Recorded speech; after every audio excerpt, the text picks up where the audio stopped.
안녕하십니까. 저번 시간에는 단열에 대해서 배웠었죠. 자, 오늘 저번 시간 단열에 대해서 전시학습을 먼저 하고 그 다음 단원인 결로에 대해서 공부해 보도록 하겠습니다. 먼저 저번 시간에 배웠던 단열 다시 한번 점검해 보겠습니다.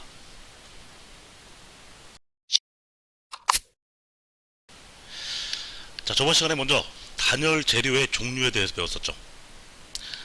단열 재료는 크게 유기질과 무기질 재료가 있었습니다. 이 둘의 차이는 탄소가 있느냐 없느냐의 차이였죠. 유기질 재료는 탄소를 함유하고 있었고 무기질은 없었습니다. 유기질은 스티로폼, 비닐 이런 것들이 바로 유기질 재료들인데 이런 것도 단열성은 좋지만 화재에 취약하고 또 화재 시에는 유독가스가 발생된다고 했죠.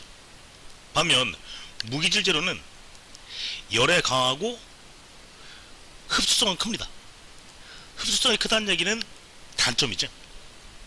보통 광물질, 질석보온제라든지 우리가 그 캐드에서 많이 사용하는 혹은 안면이라든지 펄라이트라든지 이런 것들이 무기질 재료였습니다. 가공성은 약한데 화재에는 강하기 때문에 장단이 있다고 했죠.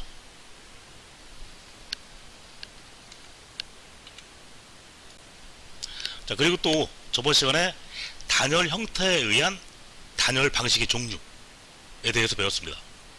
총 3가지였는데 저항형 단열, 반사형 단열, 용량형 단열 이 3가지였죠. 먼저 저항형 단열을 먼저 보면 이 저항형 단열은 벽체 전체의 열 관류 성능을 계산한 다음에 단열 두께를 결정합니다. 자, 가장 좋은 단열재는 공기라고 했죠. 그래서 이 단열재 안에 공기를 품게 만드는 것, 정지된 공기, 대류가 일어나지 않는, 지금 요게 사진에 보이는 게 바로 스티로폼이지. 자, 요런 형태가 바로 저항형 단열재입니다. 그래서 공기를 품었기 때문에 기포형 단열이라고도 부르고, 자, 일반적으로는 다공질이나 기포성 단열재가 열 전도율이 작기 때문에 단열 효과가 좋습니다. 자, 그래도 저번 시간에 풀었던 문제가 하나 있었지. 자, 유리의 열적 특성 부적합한 것. 자, 답은 1번이었죠. 유리는 열 전도율이 매우 낮기 때문에 공기층을 두지 않고 이중창을 설치해도 단열 효과가 높다. 공기층을 두면 훨씬 더 좋아지기 때문에 복층 유리, 3중 복층 유리 이런 게 나온다고 했었죠. 자, 두 번째는 반사형 단열이었습니다. 자, 반사형 단열은 음박 돗자리 같은 것을 붙이는 거라고 했죠. 방사율이 낮은, 즉 반사율은 큰 그런 재료를 사용해서 복사열을 반사하는 단열 방식. 자, 방사율이란 열 복사 시에 한 물체의 표면에서 에너지 방출의 효율성을 측정하는 겁니다. 보통 0부터 1까지 표시를 하는데 물의 방사율은 0.92에서 0.98 매우 높죠. 콘크리트는 0.71에서 0.9, 스테인리스 강은 0.16, 알루미늄 호일은 0.05 정도 됩니다. 방사율이 낮을수록 반사율은 높다는 걸 알 수가 있지. 그래서 자, 이런 식으로 공사하는 거죠. 벽체 안쪽에 이렇게 반사형 단열재를 붙여서, 이건 아까도 얘기했지만 복사의 형태로 열 전달이 이루어지는 곳에 반사를 시키기 때문에 복사열을 그런 곳에 유효합니다. 보통 다락, 마루, 지붕 이런 데에 많이 쓰이기도 하고. 자, 마지막으로 용량형 단열.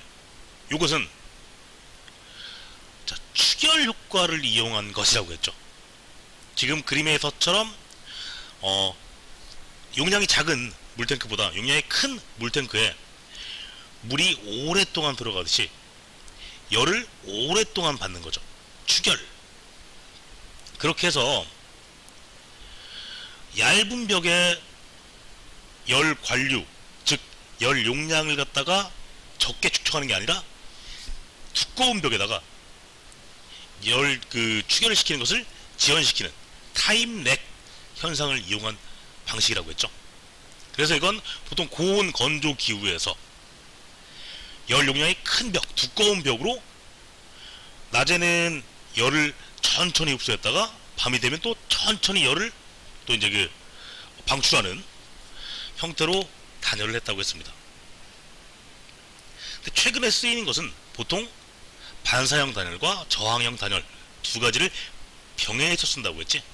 용량형 단열은 벽체를 밑도 끝도 없이 계속 두껍게 할 수는 없으니까. 그리고 저번 시간엔 이 문제까지 풀었습니다. 자, 단열 방식은 저항형, 반사형, 용량형 단열로 구분된다. 용량형의 특성으로 옳은 것. 자, 1번 보면 재료의 열 저항값에 따른 전체 구조체의 열 관류 성능을 계산하여 적정 단열 두께를 결정하는 방식. 이건 바로 저항형 단열이죠. 1번은 저항형 단열에 대한 설명이지. 2번, 여름철 지붕의 단열을 사용하면 높은 고도의 태양 복사열을 차단할 수 있는 방식. 자, 복사열을 반사시키는 것 반사형 단열이었죠. 3번, 구조체 추결 성능에 의해 외부에서 내부로 열 전달을 지연시키는 타임 렉을 이용하는 방식. 이게 바로 용량형이죠. 4번 보면 방사율이 낮은 재료를 사용해서 복사열을 반사하여 단열 효과를 얻는 방식. 이건 반사형 단열이지. 답은 3번이었습니다. 자, 그리고 내단열과 외단열에 대해서도 배웠었죠. 단열 위치에 따른 단열 방식. 내단열은 안쪽에, 외단열은 바깥쪽에 단열재를 놓는 거야. 그래서 구조체 안쪽, 즉 실내 측에 단열을 놓느냐, 구조체 바깥쪽, 실외 측에 단열재를 놓느냐에 따라서 내단열과 외단열을 구분을 하는데, 자, 옛날엔 내단열, 중단열, 외단열이라고 해가지고 중단열도 많이 쓰였습니다. 물론 지금도 많이 쓰이고 있고. 근데 외단열에 비해서 이 내단열이나 중단열은 이렇게 열교 현상이 일어난다고 했죠. 열교는 건물의 외쪽이랑 실외측이랑 통하는 어느 한 곳에 열 흐름이 생기는 부분을 얘기한다고 했지. 주로 단열재가 끊기는 부분에 생기게 됩니다. 열교는 똑같은 말이지만 열에 치중하느냐 냉에 치중하느냐에 따라서 열교라고 부르기도 하고 냉교라고 부르기도 합니다.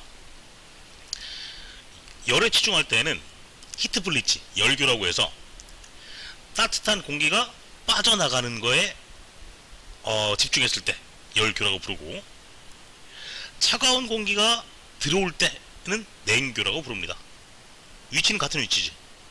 그래서 항상 열교를 차단해 줘야 되는데, 우리가 캐드에서 도면을 그릴 때에도 지붕과 그 벽체가 만나는 부분, 자, 이런 부분과 이런 부분, 단열재를 갖다가 끊지 않고 쭉 밑으로 내려준 이유는 이 열교를 저하시키기 위해서, 보완하기 위해서지. 열교가 만약에 생기게 되면 이 부분뿐만 아니라 이 구조체 전체의 단열 성능이 저하가 됩니다. 그리고 그 부분은 결로가 발생하기 쉽고 결론은 이번 시간에 배울 내용입니다. 자, 그리고 내단열과 외단열을 비교해보자면, 내단열은 열교가 발생하는 부분, 단열재가 끊어진 부분이 많아가지고 결로가 생기게 되고, 외단열은 이 열교를 최소화시킨다. 밖에를 다 감싸주기 때문에. 내단열은 열교가 발생하기 때문에 실내의 온도 변화, 즉 실온 변화가 큽니다. 외단열은 이 내단열에 비해서 실온 변화가 적고, 자, 내단열은 열 용량이 작습니다. 그래서 사용 시간이 짧은 방에 간헐적으로 이렇게 낮은 온도로 틀어주는 난방을 많이 합니다. 외단열은 많이 사용하는 방에 계속 연속적인 난방을 틀어줄 때 좋습니다. 자, 두 개를 비교하자면 그냥 외단열이 좋은 것이라고 문제를 풀면 조금 더 쉽게 문제를 풀 수 있을 것 같습니다. 그리고 이 문제까지 풀었었지. 자, 단열 옳지 않은 것. 자, 1. 열교는 벽이나 바닥, 지붕 등에 단열이 연속되지 않은 부위가 있을 경우 발생하기 쉽다. 맞죠? 그런 부분에 발생하는 게 열교라고 했죠. 2번. 단열재의 열 전도율은 재료의 종류와는 무관하며 물리적 성질인 밀도에 반비례한다. 이게 바로 답이었죠. 열 전도율은 재료의 종류와 굉장히 관계가 깊습니다. 스테인리스, 알루미늄, 구리 이런 것들과 뭐 나무 혹은 뭐 콘크리트, 돌 이런 것들과 열 전도율이 같을 수가 없겠지. 그리고 또한 밀도가 치밀할수록 열 전도율은 낮습니다. 자, 3번. 반사형 단열재는 복사의 형태의 열 이동이 이루어지는 공기층에 유효하다. 맞죠? 복사 에너지를 반사시키는 것. 4번. 벽체의 추결 성능을 이용해서 단열을 유도하는 방법을 용량형 단열이라고 한다. 이것도 맞죠? 자, 요 문제까지 풀었었고, 자, 문제 한번 더 보겠습니다. 자, 이 문제는 우리가 풀지 않았던 문제이기 때문에 여러분 시간을 좀 주겠습니다. 자, 한번 풀어보겠습니다.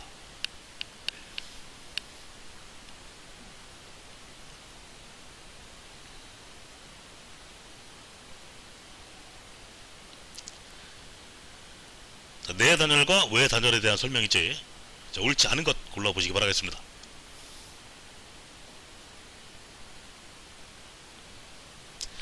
자, 답 나왔습니까? 자, 1번부터 보자. 내 단열은 외 단열에 비해 실내 온도의 변화폭이 크다. 그리고 타임력이 짧다. 타임력이 짧다는 얘기는 용량, 열 용량이 작다는 얘기죠. 맞죠? 2번. 외 단열은 단열의 불연속 부분이 없다. 완벽히 없진 않겠지만, 물론 완벽히 없게 하려면 할 수도 있겠지만 최소화시킨 게 바로 외 단열이지. 3번. 내 단열은 내부 축의 열 용량이 커서 연속 난방에 유리하다. 아니죠. 이건 외 단열에 대한 얘기고, 내 단열은 열 용량이 작기 때문에 많이 쓰지 않는 방에 낮은 온도로 간헐적 난방을 해준다고 했죠. 답은 3번이죠. 4번. 외 단열은 구조체의 열적 변화가 적어서 내구성이 크게 향상된다. 맞습니다. 자, 다음 문제. 이것도 한번 풀어보겠습니다. 잠시 시간 드리겠습니다.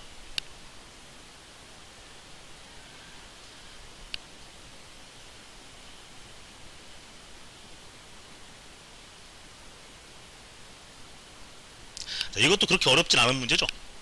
2016년도 서울시 7급 문제인데, 자, 옳은 것 한번 보겠습니다. 열교는 벽, 바닥, 지붕 등의 건물 부위에 단열이 연속되지 않은 부분이 있을 때 생기기 쉽다. 맞죠? 그런 부분이 또 결로도 생기기 쉽다고 했죠. 2번. 외 단열은 내 단열보다 내부 결로가 발생하기 쉽다. 이건 바뀌어야 되겠지?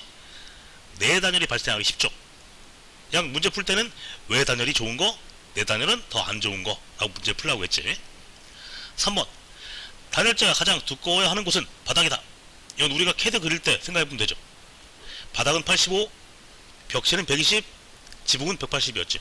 지붕이 가장 두꺼워야 되지. 바닥이 가장 두껍지 않아야 될 이유는 뭐냐 하면, 바닥은 지중해 있죠. 바닥 기초는 땅 속에 있죠.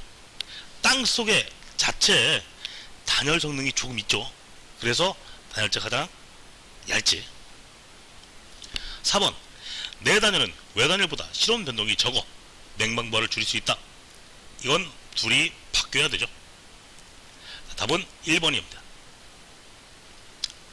자, 문제 또 한번 보자. 이거 14년도 지방직 9급 문제였는데 옳지 않은 것입니다.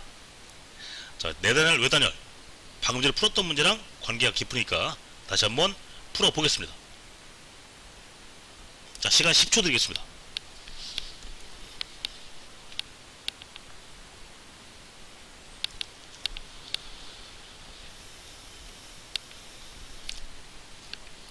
자, 풀었습니까? 자, 1번. 내 단열은 고온 측에 방승막을 설치하는 것이 좋다. 자, 이건 아직 우리가 배우지 않은 내용인데 맞습니다. 실내 고온측에 방승막을 설치합니다. 이건 좀 이따 배워보겠습니다. 2번, 외단열은 단열재를 건조한 상태로 유지해야 하며 외부 충격에 견뎌야 한다. 맞죠? 외단열은 외부에 노출이 되어 있기 때문에 바람, 비, 눈, 우박 이런 충격에 견뎌야 합니다. 그리고 단열재가 건조한 상태로 있어야 단열재 자체는 흡수성이 적은 게 좋다고 했지? 물을 품고 있으면 좋지 않아. 3번, 내단열은 연속 난방에 외단열은 간헐 난방에 유리하다. 이건 반대로 얘기한 거죠. 외단열이 많이 쓰는 방에 연속적으로 난방을 하고 내단열은 가끔 쓰는 방에 낮은 온도로 간헐적 난방을 한다고 했죠. 답은 3번이네. 자, 4번까지 볼까? 4번, 외단열은 벽체의 습기 문제와 열정 문제에 내단열보다 유리한 방법이죠. 맞습니다. 자, 문제 2개만 더 보겠습니다. 자, 9번, 옳지 않은 것, 이것도 한번 잠깐 시간 드리겠습니다. 풀어보자.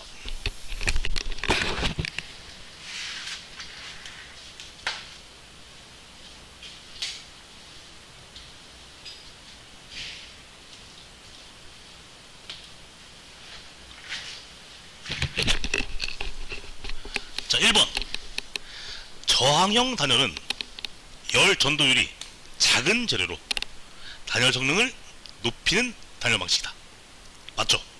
그래서 저항형 단열의 가장 좋은 단열재는 정지된 공기라고 했죠. 그래서 공기를 품고 있는 스티로폼을 사용을 많이 한다고 했습니다. 2번, 결로 발생에 대한 대책. 자, 이건 아직 배우진 않았지만 환기 난방 단열 맞습니다. 이건 오늘 배울 내용이야. 3번, 내단열은 외단열에 비해 내부 결로 현상의 발생 가능성이 낮다가 아니라 바로 높다죠. 자, 외단열, 내단열, 외단열 좋은 거, 내단열 나쁜 거, 이렇게 기억하면서 문제를 풀면 조금 더 쉽게 풀 수 있다고 했습니다. 물론 나쁜 건 아니지만, 아주 나쁜 건 아니지만. 자, 4번, 반사형 단열은 방사율이 낮은 재료를 사용해서, 즉 방사율이 낮다는 얘기는 반사율이 높다는 얘기라고 했죠. 복사 에너지를 반사시키는 단열 방식이다. 맞습니다. 자, 그럼 전시학습의 마지막 문제. 자, 옳지 않은 것, 부적당한 것 풀어보겠습니다.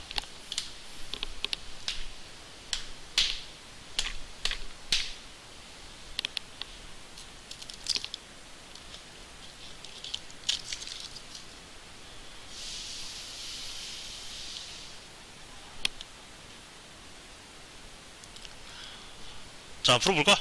1번, 외단열은 난방 정지 시 실온 변동이 작으나 내단열은 난방 정지 시 실온 변동이 크다. 자, 실온 변동이 뭐지? 실내 온도 변화를 얘기하는 거야. 외단열은 단열이 잘 돼 있기 때문에 열교 현상이 없기 때문에 난방을 꺼도 그 난방 자체가 오래 갑니다. 즉 실내 온도의 변화가 적습니다. 하지만 내단열은 열교가 많이 있다고 했죠. 열이 새어나가는 부분이 있어.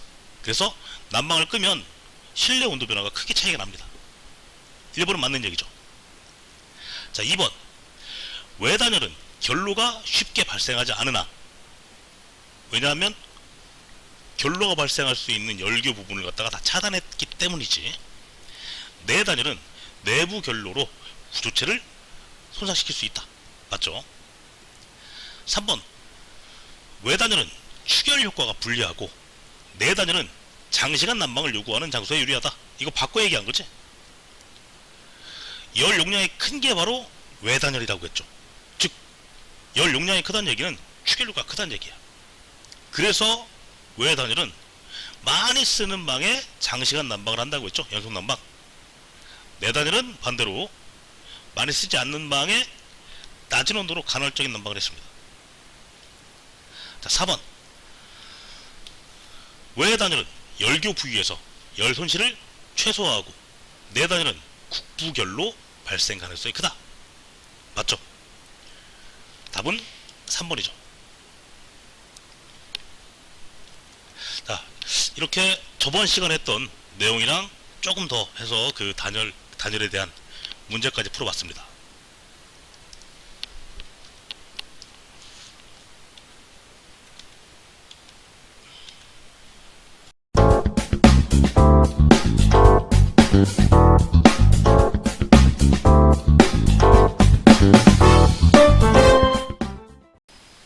자, 저번 시간에 대한 이야기를 하다 보니까 시간이 벌써 많이 지났는데, 자, 이번 시간은 결로에 대해서 공부한다고 했죠. 아마 이번 시간과 다음 시간까지 공부를 해야 될 것 같습니다. 자, 먼저 결로에 대한 간단한 영상 하나 보고 시작하겠습니다.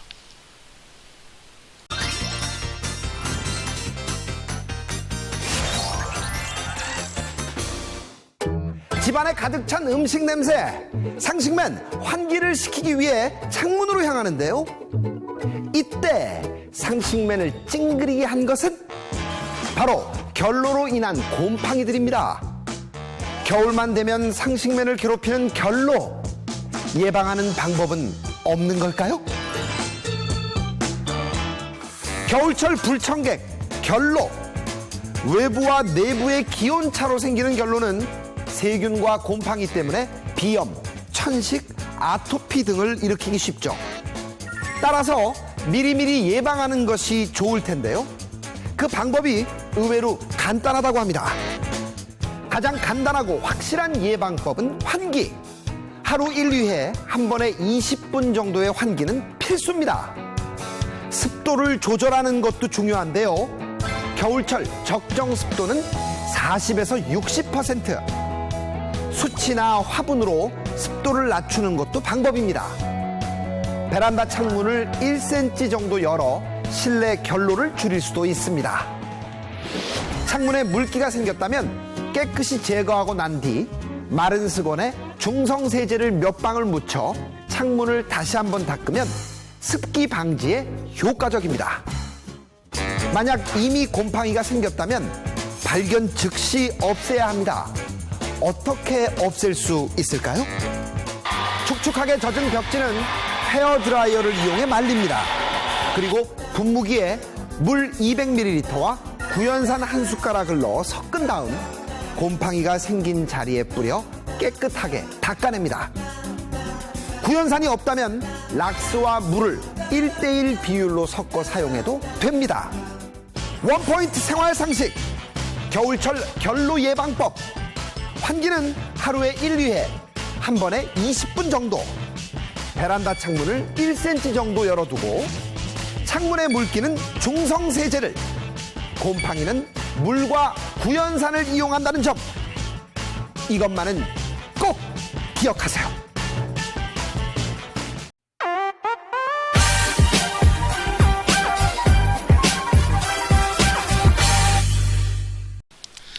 자, 결로에 대해서 본격적으로 시작하기 전에 우린 단어 한 개를 먼저 알고 넘어가야 될 것 같습니다. 노점 온도. 자, 노점 온도가 뭘까? 앞으로 이 노점 온도라는 말이 자주 나올 건데 무슨 말인지 한번 알아보겠습니다. 자, 공기 중에는 수분이 포함되어 있습니다. 습기. 그리고 찬 공기보다 따뜻한 공기가 더 많은 습기를 포함할 수 있습니다. 자, 그렇다는 얘기는 낮에 따뜻한 공기가 수증기를 많이 포함하고 있다가 밤이 되어서 공기가 차가워지면 공기가 포함할 수 있는 습기의 양이 줄어들게 됩니다. 그래서 이 습기는 어떻게 되지? 바로 물방울로 변하게 되죠. 그 물방울을 우리는 이슬이라고 부릅니다. 이슬. 이 한자가 노자죠. 이슬 노자. 그래서 이슬점이라고 부르는 거지. 자, 노점 온도. 이 노점 온도는 공기가 냉각되어서 어떤 온도에 다다르면 공기 중에 있는 습기, 즉 수증기가 응결해서 물방울로 되는 온도, 즉 이슬점이라고 합니다. 자, 우리가 노점 온도, 즉 이슬점에 대해서 배웠는데, 자, 결론은 기온차로 인해서 물체 표면에 물방울이 맺힌 현상, 이라고 했죠. 저번 시간에 콜라를 예로 들었습니다. 냉장고에서 시원한 콜라를 딱 꺼내면 뜨거운 여름에 그 콜라의 표면에 물방울이 맺히게 되지. 왜냐하면 그 차가운 공기에 더운 공기가 맞닿게 되면서 그 더운 공기 부분에 품고 있던 물방울들이 노점 온도에 다다르면서 물방울로 변하게 된 거지. 물방울로 변한 것까지 좋아. 그런데 이게 뭐 벽체 이런데 그 물방울이 생기게 되면 곰팡이가 생기게 되죠. 벽지나 뭐 나무 마감재 이런 것도 훼손이 발생하고. 그래서 그림처럼 베란다 같은 데 보면 이렇게 뭐 곰팡이가 많이 쓸어있는 걸 볼 수가 있죠. 이게 다 결로 현상 때문에 그렇습니다. 자, 벽체가 있다. 그 다음에 실내와 실외 온도가 각각 24도, 마이너스 5도로 이렇게 차이가 납니다. 자, 그럴 때 이 벽체 자체의 온도는 이런 기울기를 형성하게 됩니다. 이 기울기를 온도 구배라고 합니다. 자, 구배란 기울기라고 뭐 생각하면 되겠습니다. 보통 욕실에서도 뭐 구배를 준다 그런 얘기는 욕실의 바닥에 기울기를 줘서 물이 한쪽으로 흐르게 한다 라는 얘기야. 자, 온도 구배는 그런 뭐 물리적인 어떤 그 보이는 구배는 아니지만 실내와 실외의 온도 차에 의한 그런 온도에 대한 그 선을 긋다 보면 이런 구배가 생긴다는 거죠. 자, 그렇게 되면 이 온도 구배가 생기게 되는 이 벽체 표면, 여기는 노점 온도가 예를 들어 15도다. 여기에 만나는 그 실내 공기 24도짜리가 요 노점 온도가 15도인 벽체 표면과 만나게 되면 온도가 낮아지게 되면서 여기에서 결로가 발생하는 거죠. 자, 즉 실내의 따뜻한 공기가 표면에 찬 공기랑 만나게 되면서 이런 물방울이 생기게 되는 것을 결로라고 하는데, 벽체 온도 구배가 노점 온도보다 낮으면 발생합니다. 좀 전에 봤던 그림, 여기 표면 온도가 지금 15도라고 했는데 표면 온도가 요 벽체 온도를 만나게 되면서 더 낮아지게 돼, 15도보다 낮아지게 되거나 같게 되면 물방울이 생기기 시작하는 거지. 요 벽체 표면에 있는데 있을 점이 15도이기 때문에. 자, 이런 결로의 원인은, 가장 큰 원인이 먼저 실내외의 온도차라고 볼 수 있습니다. 그리고 또 하나, 실내에 있는 내부의 습도, 습기가 얼마나 있느냐, 이런 것들은 그 방 안에 있는 사람의 호흡이라든지 뭐 밥하는 그런 취사 활동이라든지 세탁 활동, 이런 거에 의해서도 수증기가 발생하게 됩니다. 그래서 결론은 실내외에 온도차가 클수록 더 발생하기 쉽습니다. 또한 벽체의 열 전달률, 열 전도율이나 열 관료율, 이런 것들이 클수록 더 발생하기 쉽습니다. 반대로 벽체 열 저항률이 크면 결론은 발생하지 않겠죠. 열 저항률이 작을수록 발생하기 쉽습니다. 자, 특히 외부 온도가 아주 낮고 실내 온도는 따뜻한 겨울일수록 더 결로가 많이 발생합니다.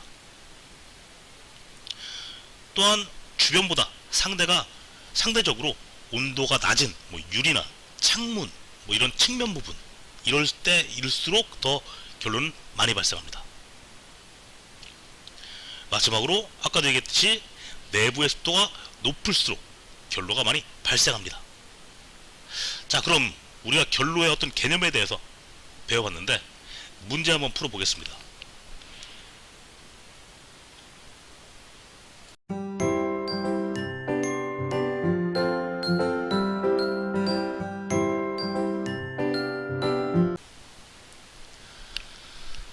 2009년 지방직 9급 문제였습니다. 자, 옳지 않은 것 잠깐 시간 드리겠습니다. 풀어봅시다.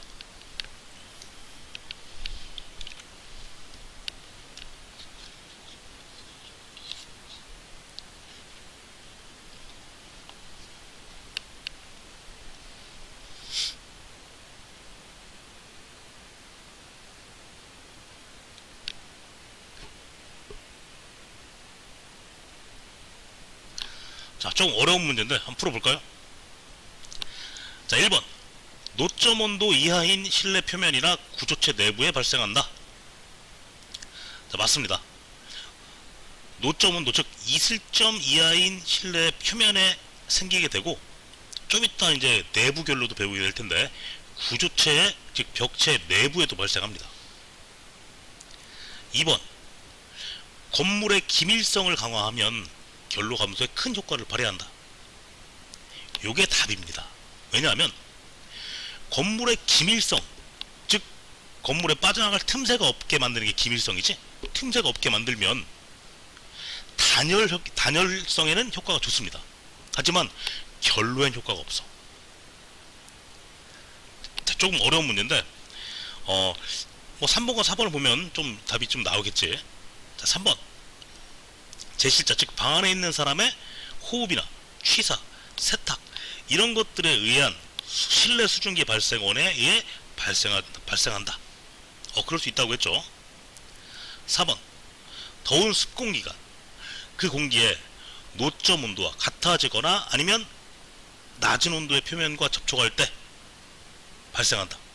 그렇죠. 실내에 높은 온도의 공기가 표면에 뭐 낮은 온도의 노점 온도 혹은 낮은 온도의 표면 이런 거랑 접촉할 때 물방울이 생긴다고 했죠. 답은 2번인데 좀 어려웠지? 자, 오늘은 여기까지 보겠습니다.